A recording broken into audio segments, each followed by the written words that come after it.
What it do, what it is, what's good, what's poppin'? It's your boy Warren. It's your girl Shiaira. AKA Pretty Peaches, and today on this thing, we're about to be reacting to Top Boy Gorilla affairs. For every member they lose, they gain 2 more. Let's get right into this thing and see what they talking about, you know what I'm saying?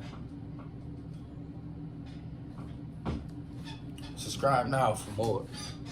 Just saying. As new as Top Boy Gorilla Records are to some people, it's actually a teenage label. It was formed in 2002 in Baton Rouge, Louisiana by owner Ivy B. Smith and was popularized by a set of members that carried the label to its highest of heights. Ivy Smith, better known in Baton Rouge as Lil Ivy, was a hustler and a prominent known figure in the streets of BR. He came up in the same era and circle as Lil Boosie and was oftentimes seen around town with him. Lil Ivy was well respected and equally loved, but obviously not everybody around him felt the same. On April 3rd, 2005, in South Sherwood Forest, police discovered 3 bodies in a crashed car filled with bullets, and one of the bodies found was 25-year-old Ivy Smith. The death of Lil Ivy sparked a wave of emotion, anger, and an alleged war that took place between 2 of Baton Rouge's finest. Years later, what Lil Ivy started was picked up by the new era of Top Boy Gorillas. The core members of the label grew up together, which made them more of a family than a clique. And when it comes to music, there's no difference. Although they're a large family, most notable members are The Real G Money, Fredo Bang, Boulevard Quick, Cleezy 5, and several others. For members of TBG, it seems to be a way of life, and they all share the same background with street life at the center. Hustling, jail time, and even shootouts sets the reality, and through the music, the reality is given form. TBG had been laying tracks in Baton Rouge for a while, and in late 2014, they began gaining international recognition through online views and sales. The recipe was perfect, and in early 2015, TBG cooked up that work when they released a single and video titled iPhone 6, which featured the frontmen, The Real G Money and Fredo Bang. I'm doing up this iPhone 6. I'm turning off this Android, bitch. This video plays a major factor in the history of the TBG NBA drama because it shows both groups as one and gives proof to the fact that they were close at one time. By late 2015, TBG had taken the position of next to Pop in Baton Rouge and had their minds set on obliging the ideal, but not before key member Fredo Bang would be sentenced to time in Baton Rouge Parish Prison for attempted second-degree murder. With Fredo Bang doing a bid, The Real G Money took the position as frontman and continued to carry the label. I'd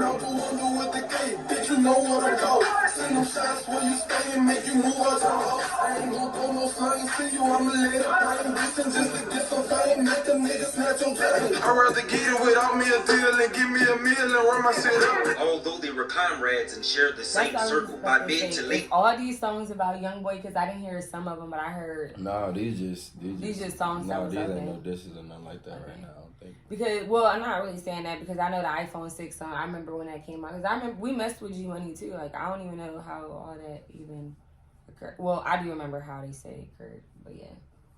Yeah, I want to say 2015, NBA YoungBoy and 3-3 had given birth to the Never Broke Again movement and decided to distance themselves from the Top Boy Gorilla movement. With YoungBoy as the front man, Never Broke Again took off as the new face of Baton Rouge's rap scene. 11,000 around my nigga, that just up and change. 10 bands up in my pocket. Somewhere in the rise of his success, YoungBoy began sending shots at G Money and the TBG camp through songs and video posts, and it wasn't long before there was an official beef between the 2 Baton Rouge families. Viewers, fans, and critics alike all chose sides as the beef took place online and in the public's eye. Because of the beef, both sides grew in popularity and benefited from it, but after joining the industry, YoungBoy became the aggressor and the verbal lashes soon turned into threats. We only in 2 different states. You know what it is. Fuck it, I'm about beef. What it is, bitch? With his back against the wall, G Money decided to strike back, and in mid-2017, he released the heartfelt real-life story titled Industry, a song and video in which he broke down in-depth episodes that took place between himself and YoungBoy. Never did a bitch nigga nothing. Don't know Very raw and personal, G Money explained how at one point they were close and grew up in the same circle. He rapped about how it was all good for the most part between them, but it wasn't until YoungBoy signed a record deal that he began to show a different side of himself. By the time the song was released, the beef between them had gone public, so G Money didn't hold anything back. I never fuck with you, nigga. I would've bust for you, nigga. I put my trust in you, nigga. Now I can't fuck with you, nigga. He delivered a massive blow by mentioning YoungBoy's mother by name, and even told a raw tale about his sister. As vicious as his words may seem. Yeah, that was too much. That was crazy. You know what I'm saying? I didn't know he said something about his mom, but I remember. He said, I can't kill you, Sharonda's son. Oh, yeah. Well, that wasn't really nothing like that. That was basically just saying, like, I got love for your mom. Like, right. Well, that's how I took it. That's how I took it, too. I don't really feel like he really was saying anything about his mom. Right. But about his sister, yeah, he came for her. Yeah. So he can't come for sisters either. That's just... Right.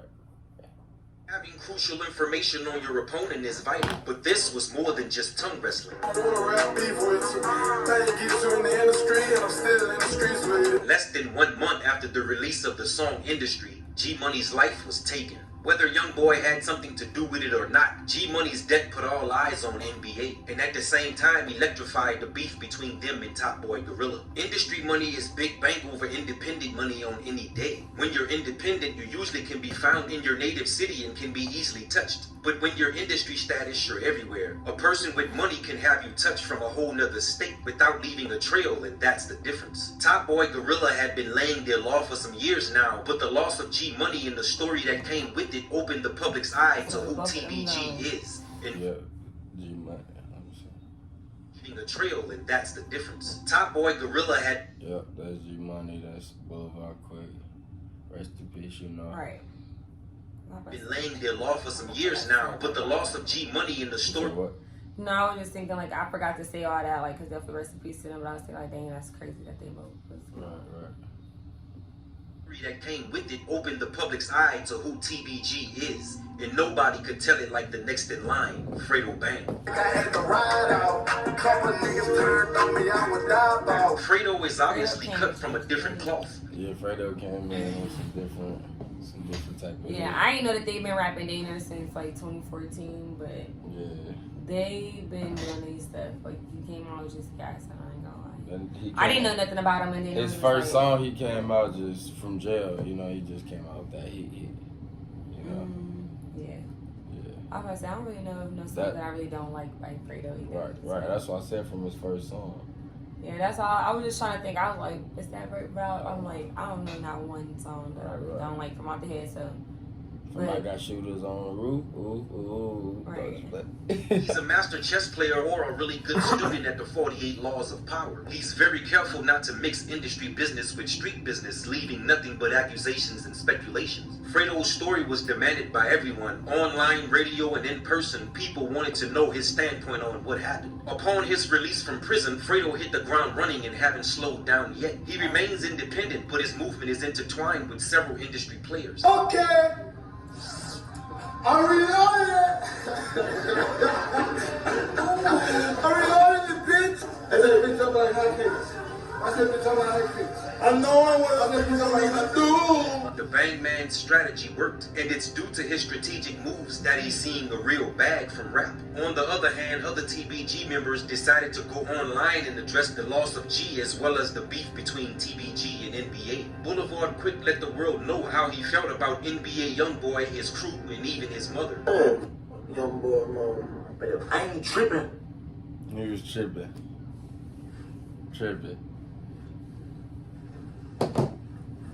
Fuck my mom. Fuck my mom. I can't see that nigga. It's a joke, man. Don't mix my rap life with my music life. Not too long after Boulevard Quick posted that video, he was shot to death in his native city. Like, it's one thing to beef with somebody, but it's another thing to literally put their mom in it. It's just like, why did you even mention my mom? I don't know. It's just, rest in peace to him, definitely, you know what I mean? Because I'm pretty sure, like, you know what I mean? Like, he probably didn't know that it was going to be all this behind him really literally saying that, because I'm knowing he couldn't have probably meant no harm. I really don't know. I cannot speak for him. Right, we don't know if that's... Yeah, you know what I'm saying? Because he's gone, so I'm not gonna speak for him. Nah, but we don't even know if that's the reason he passed. Like, well, I don't know that, but I'm just saying, like, you know, like, that's what I'm saying, like, on a behalf of him being gone. Like, I'm not saying that's why he got killed or anything. I'm just saying, like, I can't speak for him because he's not here anymore. So that's why I say rest in peace to him. Because yeah, definitely rest in peace, though. You know what I'm saying? But, like, we don't know what happened, who did it, or what, you know. Or why what was said or whatever. What, but know? he shouldn't have never put that. I mean, he should have just said whatever he was going to say about you him. Definitely why are you saying something about his mom? Though, you know. Baton Rouge. With no arrest or motives, both G Money and Boulevard Quick debts went unsolved, and life went on as usual. NBA Youngboy's reputation was established, and he was becoming the dawn of the new rap era. But one thing about success is there's a limit, and the same people, problems, and beef you see on the way up is the same things you'll see on the way down. The shooting that took place in Florida on May 11th was a major setback for the youngster. He was allegedly the intended target, but was free from any injuries. Almost 1 week after the shooting, Youngboy was picked up and arrested in Louisiana. NBA Youngboy has been arrested in Louisiana, back into custody on suspicion of violating his probation. It seems a Louisiana prosecutor that's on Young. How they gonna lock him up for suspicion of violating? What the hell? Suspicion?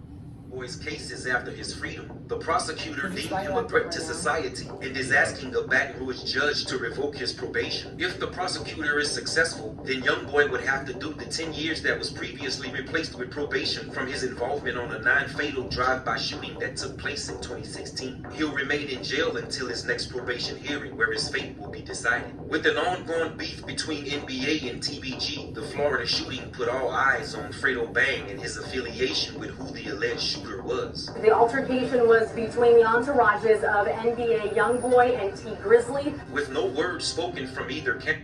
Why the hell is Youngboy and T Grizzly beefing? Like, I did hear that though, but I was just thinking like, what is they even beefing about? I'm like, how? That's crazy.